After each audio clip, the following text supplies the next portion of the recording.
Salawat dan salam semoga Allah limpahkan kepada Nabi kita yang mulia Muhammad sallallahu alaihi wasallam.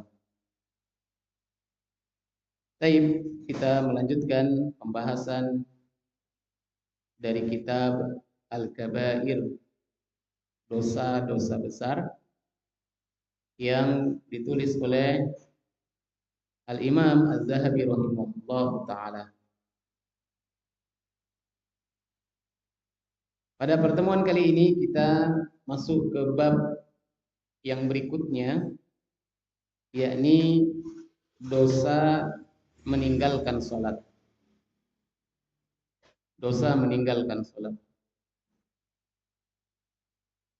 Sebagaimana yang kita ketahui, sholat merupakan ibadah yang wajib untuk dikerjakan bagi muslim dan muslimah yang sudah baligh dan berakal. Oleh sebab itu, sholat ini tidak boleh ditinggalkan. Tidak boleh ditinggalkan, dan pelanggarannya atau hukum meninggalkannya ini haram. Bahkan merupakan dosa besar. Ya, meninggalkan sholat ini dosa besar. Kan tetapi hari ini kalau kita melihat di sekeliling kita, masih banyak di antara kaum muslimin yang meninggalkan sholat dengan sengaja. Padahal sudah baligh, bukan hanya sudah baligh tapi sudah tua dan berakal. Ya, berakal. Sehat akalnya, tidak gila. Kecuali orang gila. Kalau orang yang tidak berakal, dia gila, maka dia tidak wajib sholat. Ya, tidak wajib sholat. Bahkan tidak wajib menutup aurat. Ya, jadi kalau ada orang gila di jalan, tidak menutup aurat, kalau dia wanita mungkin tidak memakai kerudung, tidak memakai jilbab, kemudian betisnya kelihatan, maka dia tidak berdosa karena tidak berakal. Ya, begitu juga meninggalkan sholat bagi orang gila tidak berdosa. Tapi bagi orang-orang yang sehat akalnya, dia tidak gila dan baligh, maka wajib mengerjakan sholat dan tidak boleh meninggalkannya. Baik, Allah Subhanahu wa taala mengatakan di dalam surat Maryam ayat ke-60. Surat Maryam ayat ke-60. Apa kata Allah Subhanahu wa taala? Fa khalafa min ba'dihim khalfun adha'us shalah wattaba'us syahawat fasawfa yalqawna ghayya illa man taba wa amana wa amila shalihan. Kata Allah Subhanahu wa taala, maka datanglah sesudah mereka pengganti yang jelek, yang menyia-nyiakan salat dan memperturutkan hawa nafsunya. Maka kelak mereka akan menemui kesesatan, kecuali orang-orang yang bertobat, beriman dan beramal soleh. Abdullah bin Abbas, salah seorang sahabat Nabi Sallallahu Alaihi Wasallam, berkata, makna adha'us shalah, makna menyia-nyiakan salat di sini bukanlah meninggalkannya sama sekali. Ya, kata Abdullah bin Abbas menafsirkan ayat ini, adha'us shalah, menyia-nyiakan salat, Maknanya kata beliau bukan meninggalkan sholat,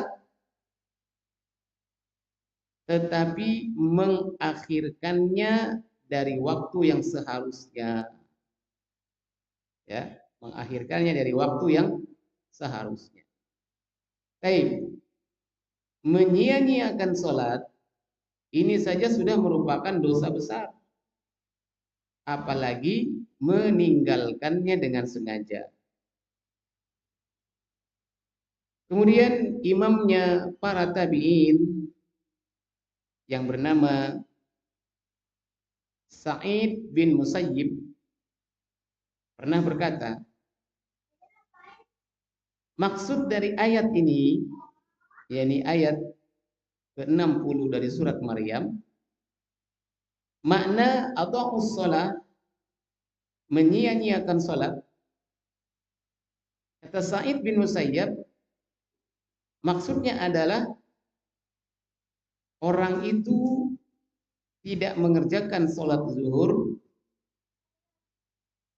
sehingga datang waktu asar. Lalu dia tidak mengerjakan salat asar sehingga datang waktu maghrib. Dan dia tidak salat maghrib kecuali setelah datang waktu isya.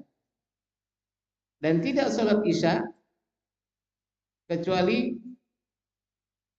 sampai fajar menjelang. Dan tidak salat subuh kecuali matahari telah terbit. Nah, ini tafsir dari ayat ini.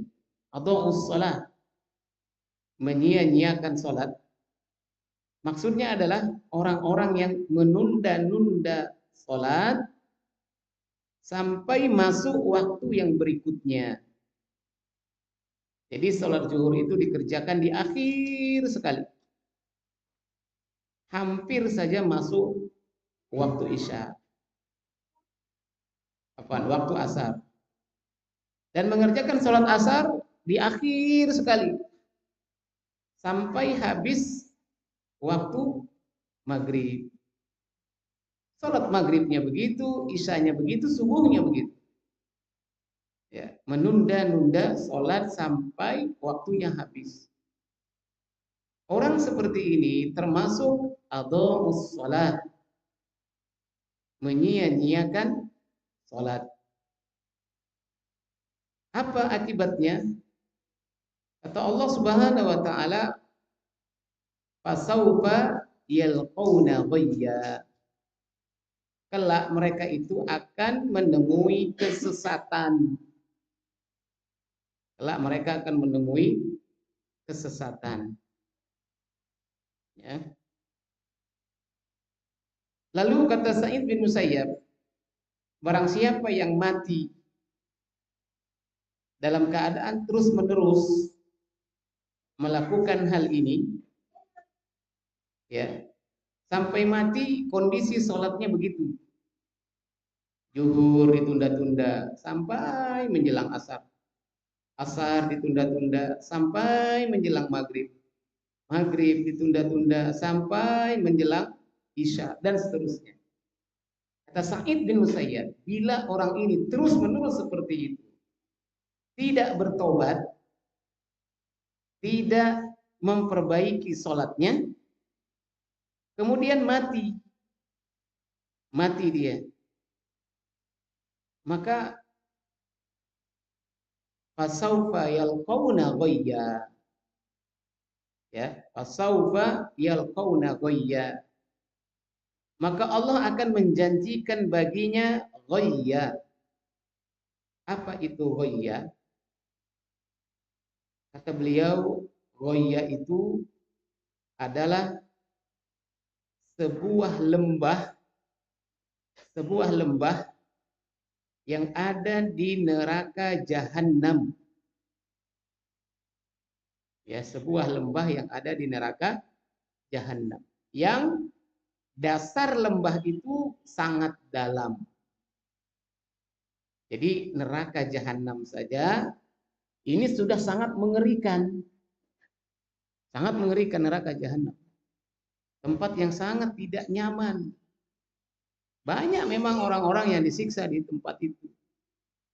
Nah, ini hukuman bagi orang-orang yang menyia-nyiakan sholat, menunda-nunda sholat, lebih mengerikan lagi. Di dalam neraka jahanam tempat mereka khusus, yakni sebuah lembah yang sangat dalam. Namanya Ghayya. Ghayya. Nah, hati-hati ini. Ya, hati-hati. Biasanya yang suka menunda-nunda sholat ini adalah mereka yang tidak sholat di masjid. Ya, mereka yang tidak sholat berjamaah di masjid. Ini suka menunda-nunda. Imma laki-laki maupun perempuan. Laki-laki yang sholat berjamaah ke masjid, insya Allah aman. Karena begitu azan dia ke masjid, sholat di awal waktu. Begitu juga subuh, begitu terdengar azan dia bangun kemudian segera ke masjid. Tapi buat mereka yang tidak sholat di masjid, baik laki-laki, ini biasanya menunda-nunda. Apalagi yang punya pekerjaan di rumah. Apakah itu kerjanya misalkan menjahit, bengkel, apalagi desainer, tukang kue, misalkan. Begitu masuk waktu zuhur, dia dengar suara azan. Tapi antarlah, tanggung gitu. Kalau menjahit mungkin tanggung sebentar lagi selesai. Kalau bengkel tanggung nih, sebentar lagi selesai. Kalau bikin kue tanggung lagi masak. Catering juga begitu, tanggung. Tunda.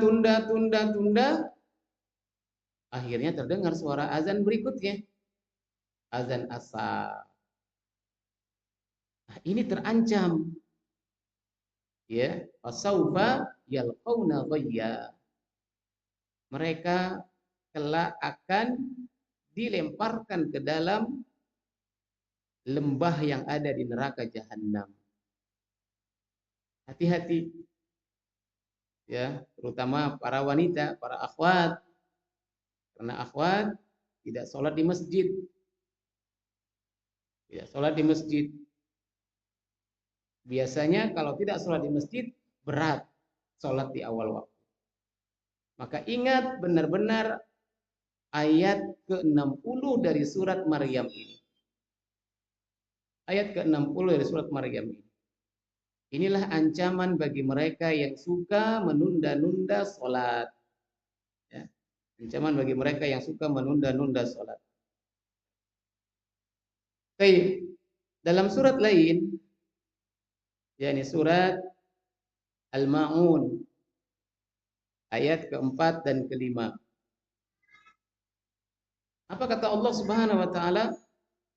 Fawailul lil musallin. Fawailul lil musalli. Maka kecelakaanlah bagi orang-orang yang salat. Orang yang salat kok celaka? Iya. Alladzina hum an salatihim sahun. Mereka celaka karena mereka lalai di dalam salatnya. Nah, lalai di dalam salat ini kata para ulama bukan berarti meninggalkan salat. Yang dimaksud lalai di sini bukan berarti dia meninggalkan salat, tidak. Lalai di sini sama seperti keterangan sebelumnya tadi. Menurut penjelasan Abdullah bin Abbas dan Sa'id bin Musayyab.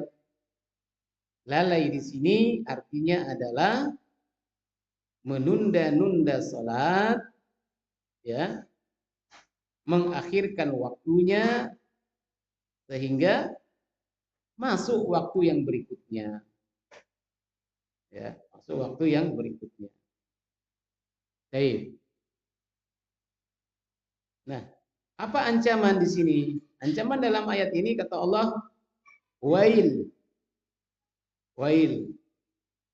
Ada yang mengatakan wail itu adalah azab yang berat. Azab yang berat. Ada juga yang menafsirkan wail adalah lembah di neraka jahanam. Sama, ya. Wail dengan ghayya, sebuah lembah yang ada di dalam neraka jahanam yang dasarnya itu sangat dalam. Bahkan kata para ulama, jika gunung-gunung yang ada di dunia ini dimasukkan ke dalam neraka, dimasukkan ke dalam wail, lembah yang ada di neraka jahanam itu, atau ghayya, lembah yang ada di neraka jahanam itu, maka gunung-gunung itu akan meleleh. Gunung-gunung itu akan meleleh karena sangat panas sekali. Ya, sangat panas sekali. Nah, ini ancaman. Jadi menunda-nunda sholat ini bukan perkara yang ringan. Ya, ini perkara yang berat yang harus kita perhatikan dengan sungguh-sungguh. Baik, dalam surat Al-Munafiqun ayat 9. Al-Munafiqun ayat 9. Allah Ta'ala mengatakan,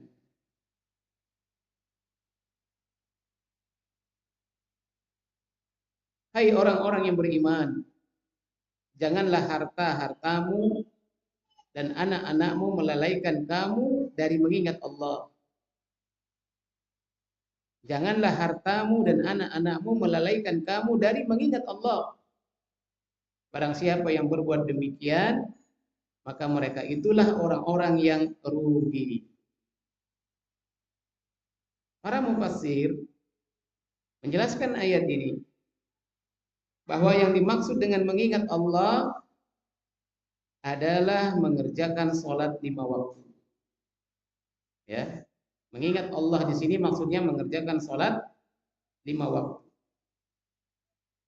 Maka barang siapa yang disibukkan oleh harta perniagaannya atau kehidupan dunianya atau sawah ladangnya dan juga anak-anaknya, sehingga mereka lalai dalam mengerjakan sholat, bisa menunda-nunda waktunya, bahkan meninggalkan sholat itu sama sekali, maka mereka ini termasuk orang-orang yang merugi. Termasuk orang-orang yang merugi. Ya. Nah, biasanya apa yang menyebabkan seseorang itu menunda sholatnya? Tidak sholat di awal waktu. Apa yang menyebabkan? Ya, jawabannya dunia. Dunia. Kalau dia pedagang, ya begitu azan berkumandang, lagi ada yang beli. Lagi ada yang beli, barangnya banyak, harus dilayani.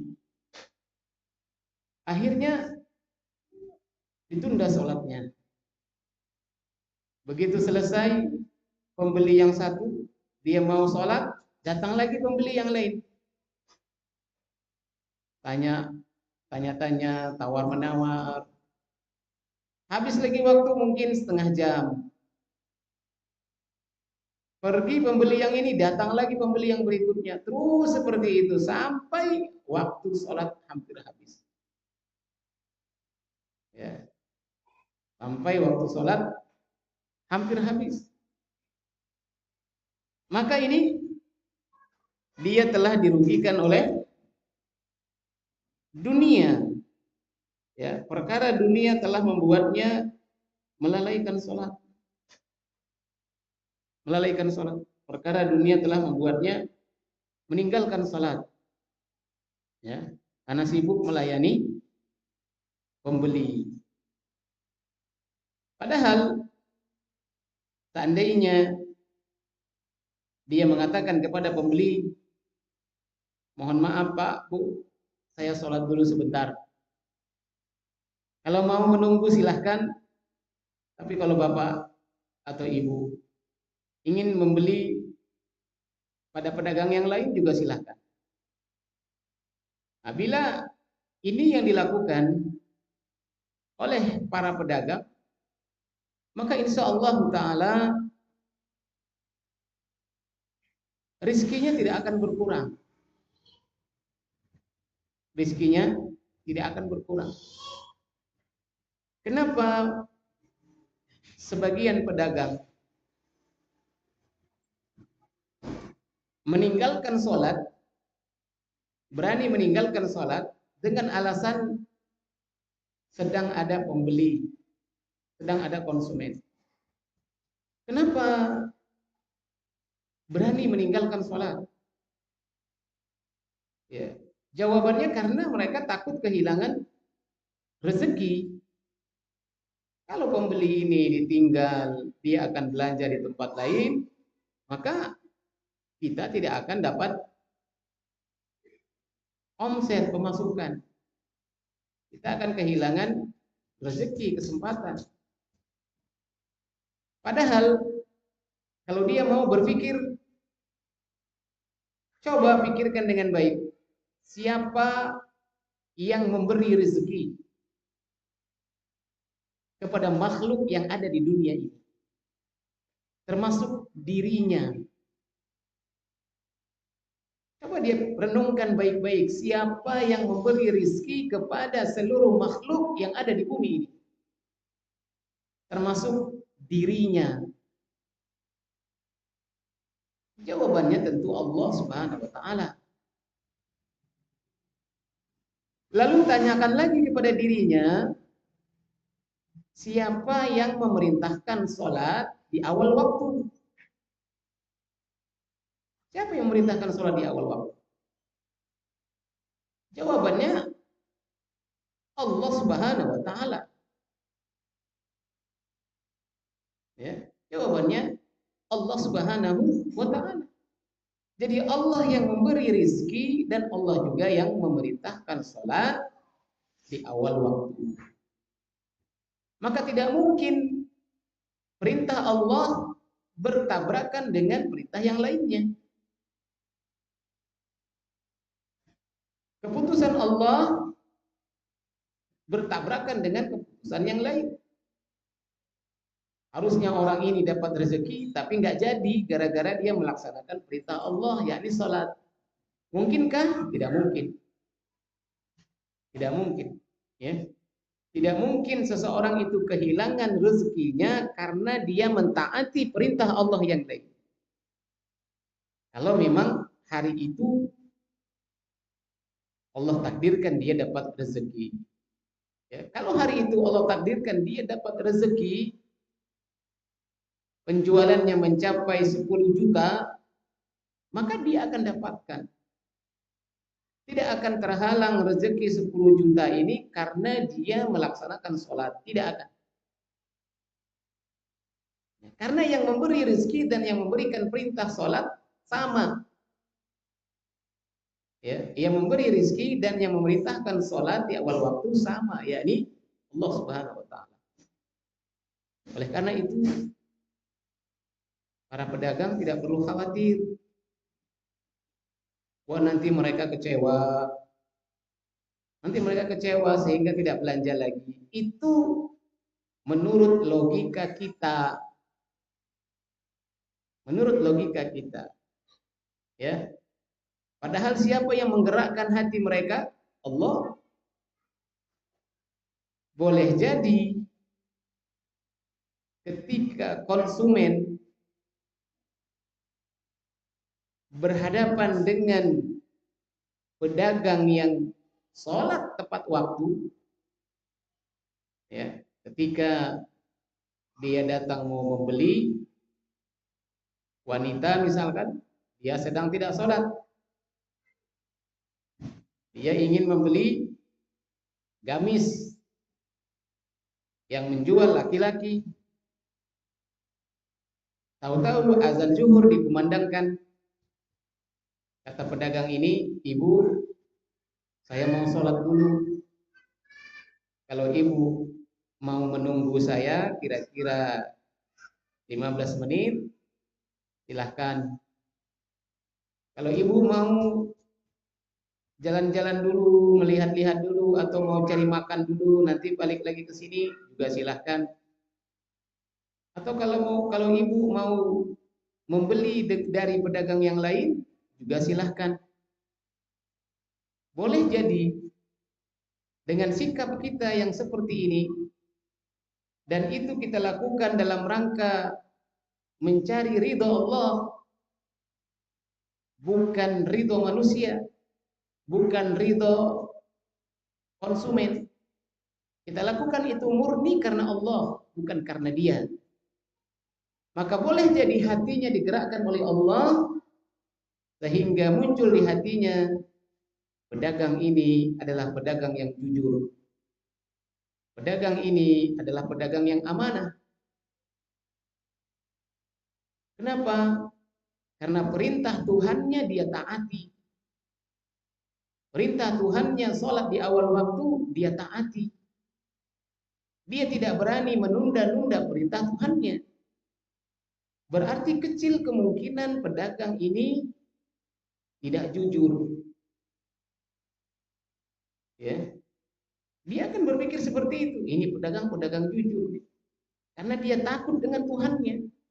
Berarti dia juga takut untuk berkhianat, dia takut jujur, dia takut tidak jujur, dia takut menzolimi pembelinya.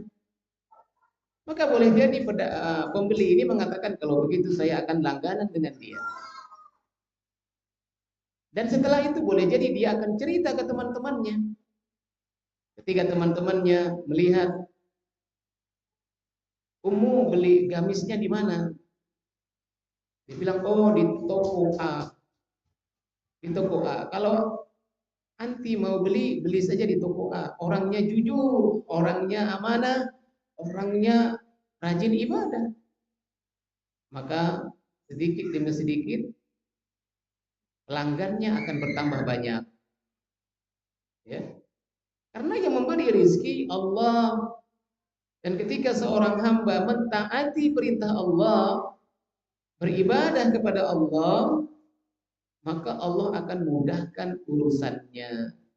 Allah akan lancarkan rezekinya karena dia yang memberi rezeki.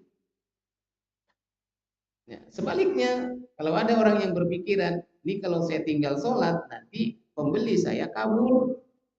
Pembeli saya belanja di tempat lain, akhirnya saya kehilangan pelanggan. Boleh jadi ketika dia tidak berangkat ke masjid, tidak sholat, pembelinya berkata, ini orang waktunya sholat zuhur, dia masih dagang. Dia tidak ke masjid.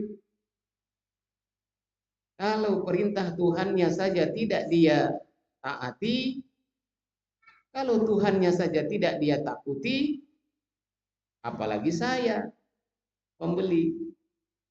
Maka boleh jadi ini pedagang tidak jujur nih. Ya. Buktinya perintah Tuhannya saja tidak dia taati, tidak dia takuti. Maka membohongi pelanggan, membohongi pembeli, ini bukan perkara yang berat buat dia. Maka boleh jadi orang yang tadinya mau membeli, nggak jadi beli. Nggak jadi beli. Kenapa? Karena dia tidak percaya dengan pedagang ini. Waktunya sholat dia malah masih dagang. Waktunya sholat masih melanjutkan pekerjaan di bengkelnya. Ya. Boleh jadi rezekinya akan seret, akan susah. Ya. Nah, oleh sebab itu, ya, di sini Allah Subhanahu wa taala mengingatkan kita, orang-orang yang beriman. Apa kata Allah? Ya ayyuhalladzina amanu. Wahai orang-orang yang beriman. Panggilan ini khusus untuk orang-orang yang beriman. Maka siapapun di antara kita yang merasa beriman, buka mata, buka telinga, buka hati kita. Apa kata Allah? La tulhikum amwalukum wala auladukum an zikrillah. Janganlah atau jangan sampai harta bendamu dan anak-anakmu melalaikan kamu dari mengingat sholat. dari mengingat Allah. Ya, jangan sampai harta bendamu dan anak-anakmu membuat engkau lupa atau lalai mengingat Allah. Maksudnya melaksanakan sholat. Dan barang siapa yang berbuat demikian, wa may yaf'al dzalika fa ulaika humul khasirun. Barang siapa yang berbuat demikian, maka mereka itulah orang-orang yang rugi. Rugi. Ya, maka dugaan kita kalau datang waktu azan, kita tinggalkan pekerjaan kita merasa kita rugi. Kita tinggalkan toko kita karena sholat, kita merasa kita rugi. Yang terjadi justru sebaliknya. Kalau kita bertahan di toko kita, bertahan di bengkel kita, sementara waktu sholat sudah datang, justru kita rugi. Ya, justru kita rugi. Tapi kalau kita menegakkan sholat, meninggalkan pekerjaan kita, meninggalkan bengkel atau toko kita, atau meninggalkan anak-anak kita sementara, tadinya kita menemani mereka bermain, kemudian kita tinggalkan sebentar, kita sholat, justru kita beruntung. Ya, justru kita beruntung. Baik. Kemudian Nabi Shallallahu Alaihi Wasallam mengatakan dalam sebuah hadis, Inna awwala ma yuhasabu bihi al-'abdu yawmal qiyamah min amalihi salatuhu. Fa in saluhat faqad aflaha wa anjaha wa in fasadat faqad khaba wa khasara. Kata Nabi Shallallahu Alaihi Wasallam, amal yang pertama kali dihisab pada hari kiamat. Amal yang pertama kali diperiksa pada hari kiamat. Amal kita ini kan banyak ya, ada sholat, ada puasa, ada haji, ada umroh, ada zakat, ada baca Quran, ada zikir, ada berbakti kepada kedua orang tua, ada menyantuni anak yatim, banyak sekali amal ibadah yang boleh jadi telah kita lakukan. Nah, di antara amalan-amalan itu semua akan diperiksa oleh Allah. Akan diperiksa benar apa tidak, ikhlas atau tidak, sesuai apa tidak dengan yang dicontohkan oleh Rasulullah Sallallahu Alaihi Wasallam. Nah, di antara amal-amal tersebut, yang pertama kali diperiksa adalah ibadah sholat. Ibadah sholat. Ini yang pertama kali diperiksa. Fa in saluhat, kalau sholatnya benar, faqad aflaha wa anjaha, maka orang itu akan sukses dan beruntung. Akan sukses dan beruntung. Ya. Wa in fasadat, apabila sholatnya rusak. Ya, sholatnya rusak. Faqad khaba wa khasara. Sungguh orang itu telah gagal dan merugi. Dalam riwayat yang lain disebutkan, fa in saluhat saluha sairu amali.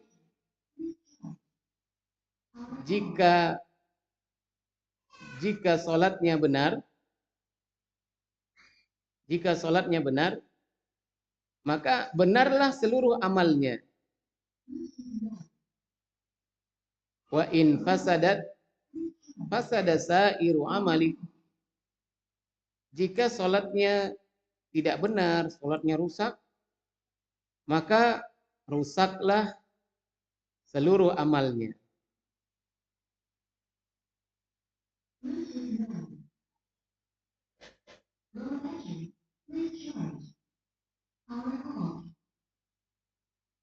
Baik. Nah, perkara sholat ini sangat penting sekali kita lakukan, mulai dari melaksanakannya di awal waktu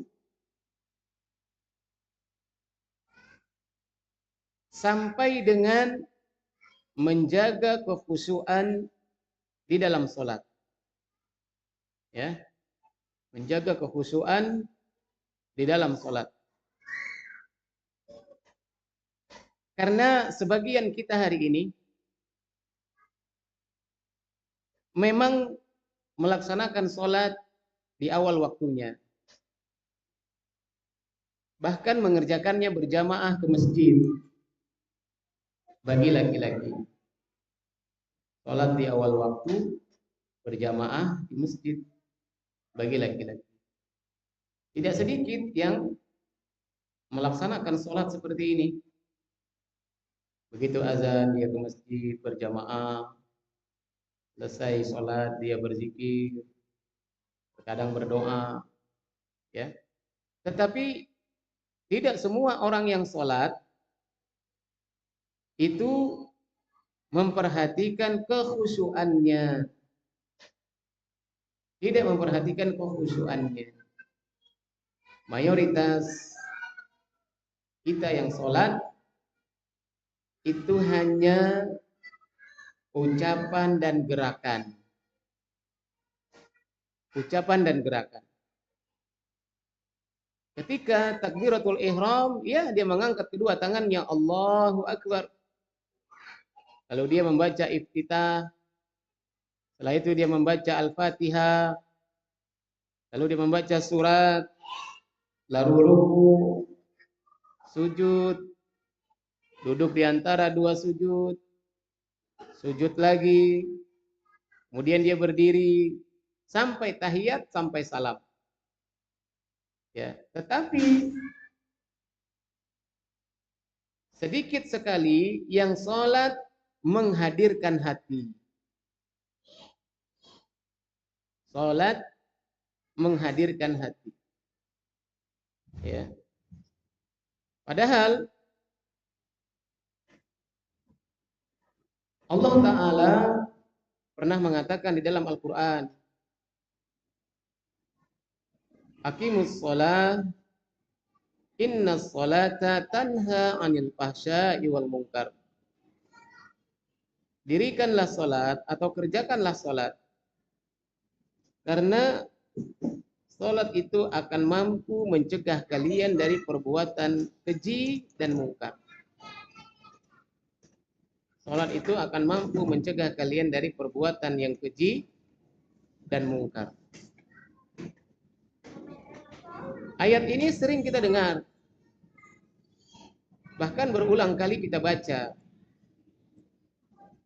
Seseorang yang melaksanakan sholat akan terjaga dari perbuatan yang keji dan mungkar.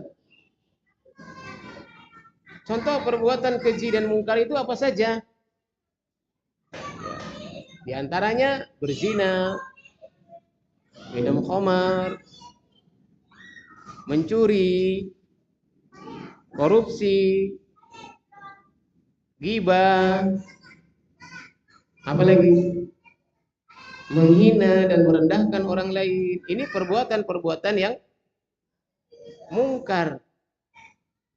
Ya, perbuatan yang mungkar. Nah, satu sisi kita membaca ayat Aqimus sholata inna sholata tanha anil fahsya'i wal munkar. Kerjakanlah sholat karena sholat itu akan mencegah kalian dari perbuatan keji dan mungkar. Tapi faktanya orang-orang yang mencuri, korupsi, ghibah, merendahkan dan menghina orang lain, mereka ini rata-rata sholat. Ya, rata-rata sholat. Lihat yang korupsi uang negara, mereka sholat atau tidak? Kita perhatikan mereka sholat. Di kantor mereka ada masjid. Waktunya zuhur mereka sholat ke masjid. Ketika Jumatan mereka hadiri masjid. Bahkan tidak sedikit di antara mereka di kompleknya menjadi pengurus masjid. Menjadi donatur tetap masjid. Tapi tahu-tahu ketangkap KPK. Ya, ketangkap KPK. Kenapa? Korupsi. Padahal sholat. Mungkin kita bertanya, katanya sholat itu bisa mencegah seseorang dari perbuatan keji dan mungkar. Loh ini, yang korupsi ini saya tahu dia sholat. Nah maka pasti ada yang salah di sini. Pasti ada yang keliru. Di mana salahnya? Apakah Allah salah mengatakan inna sholata tanha anil fahsya'i wal munkar? Ya, Allah tidak mungkin salah. Allah tidak mungkin mengingkari janjinya. Kalau orang yang sholat itu, dia akan terjaga dari perbuatan keji dan mungkar. Ini janji Allah. Allah tidak mungkin mengingkari janjinya. Lalu kenapa ada orang yang sholat tapi korupsi, sholat tapi mencuri, sholat tapi rajin gibah? Nah, kesalahannya ada pada sholatnya. Sholatnya baru ucapan dan gerakan saja. Baru ucapan dan gerakan. Hatinya tidak hadir. Ya, hatinya tidak hadir. Kalau kita mau muhasabah diri kita pada saat kita sholat, hati kita ada di mana? Kita mengangkat kedua tangan kita, Allahu Akbar. Kita membaca iftitah, hati kita ada di mana?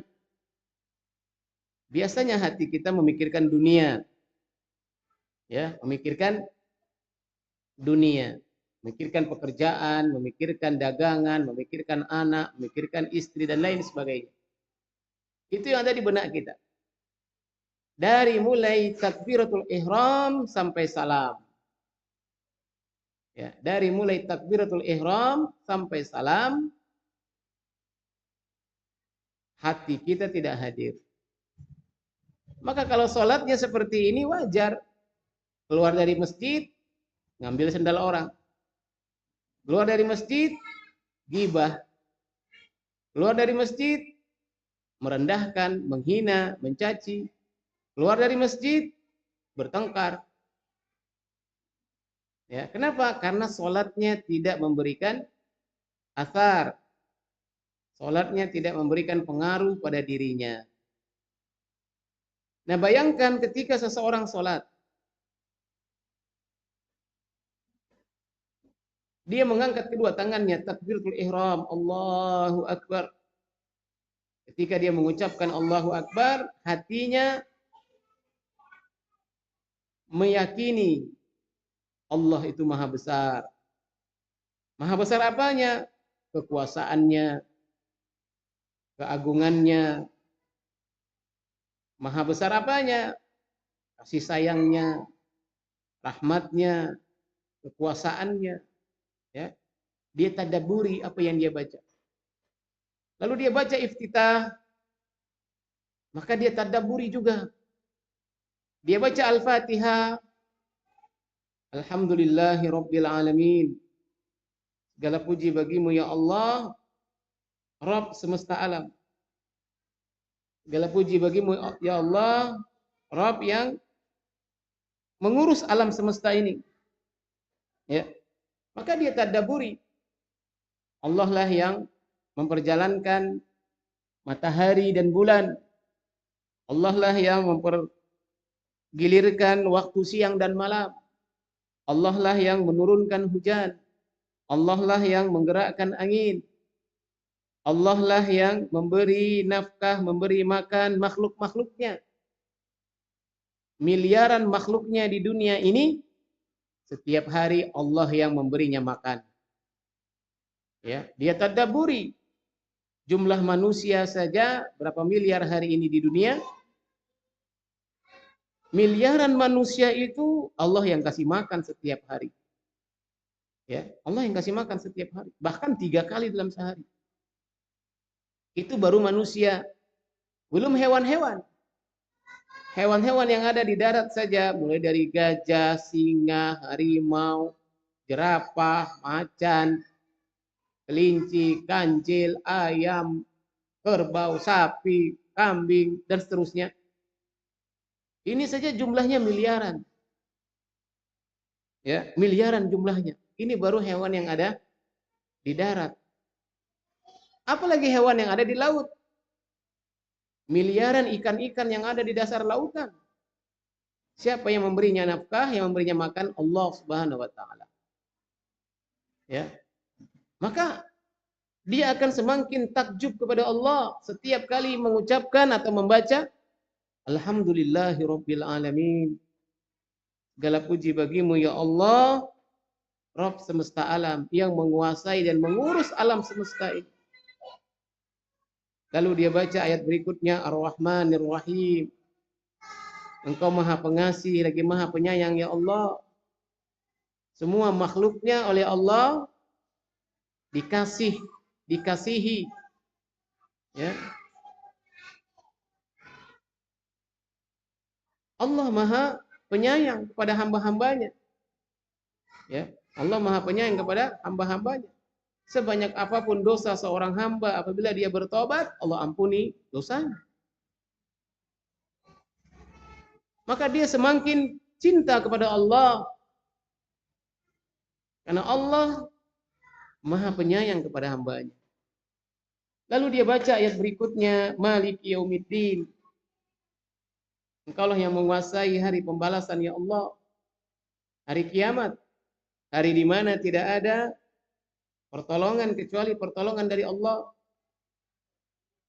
Dia bayangkan dirinya hari itu dikumpulkan di padang mahsyar dalam keadaan hufatan, uratan, urlan. Lalu matahari didekatkan oleh Allah dengan jarak 1 mil. Hari itu tidak ada naungan, tidak ada perlindungan, kecuali naungan dan perlindungan dari Allah.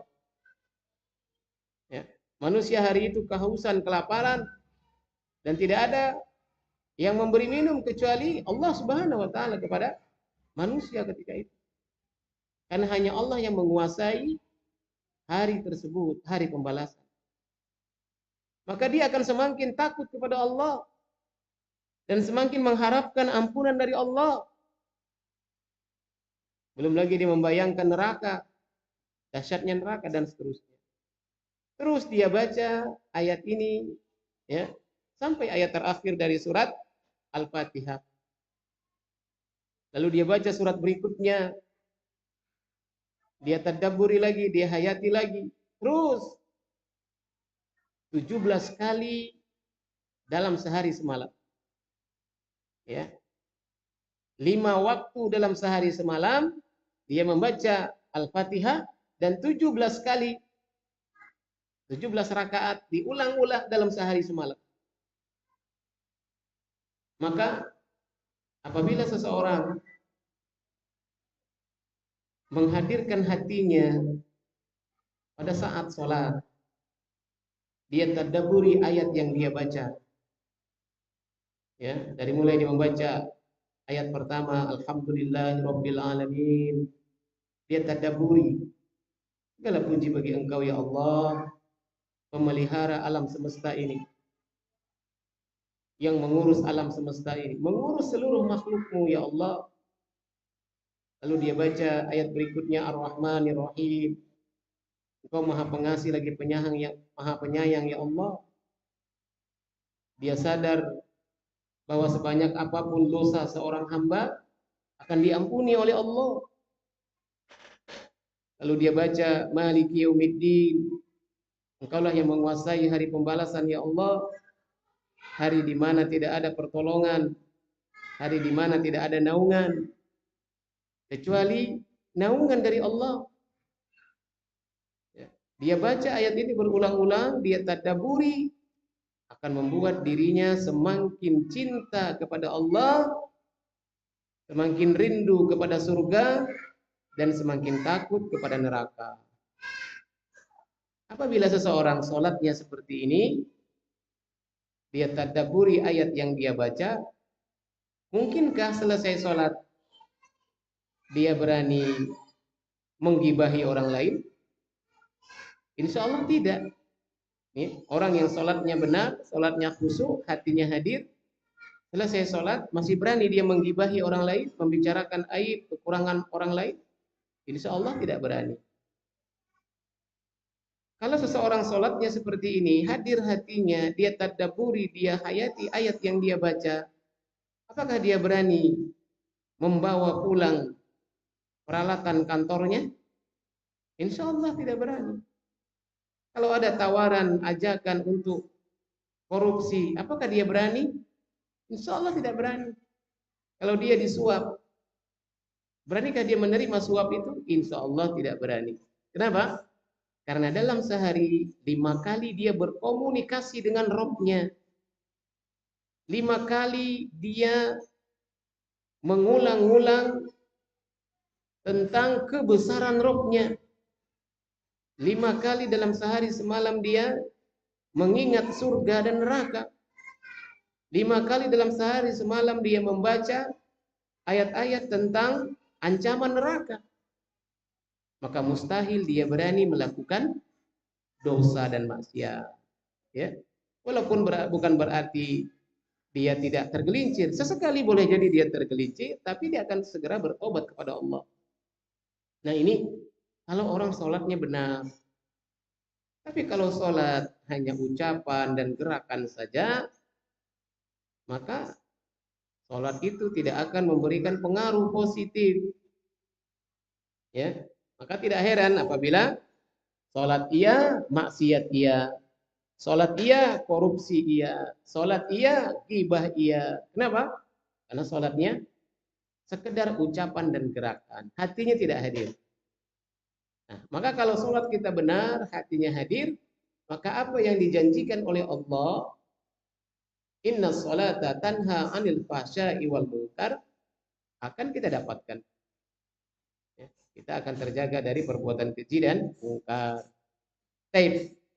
Kemudian bagaimana caranya agar sholat kita bisa khusyuk, hati kita bisa hadir, kita bisa mentadabburi apa yang kita baca. Pertama syaratnya harus paham apa yang dibaca. Maka dalam kesempatan ini saya mengajak, mari kita berusaha memahami bacaan sholat. Mulai dari takbiratul ihram sampai salam, usahakan kita paham apa yang kita baca. Karena mustahil kita bisa khusyuk kalau kita nggak ngerti apa yang kita baca. Mustahil. Kita nggak ngerti apa yang mau kita tadabburi. Tapi kalau kita mengerti apa yang kita baca, insya Allah kita bisa khusyuk, hati kita bisa hadir, kita bisa mentadabburinya.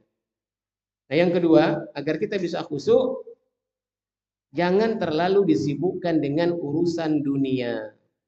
Ya, jangan terlalu disibukkan oleh urusan dunia. Pekerjaan apapun yang kita kerjakan hari ini, jangan sampai terlalu habis waktu kita untuk mikirkan itu. Kenapa? Kalau kita terlalu disibukkan dengan dunia, nanti pada saat kita sholat, dia muncul. Kita lagi semangat bangun rumah. Biasanya lagi sholat, itu muncul. Oh nanti pintunya mau catnya warna ini, dindingnya warna ini, keramiknya jenis ini. Muncul dia.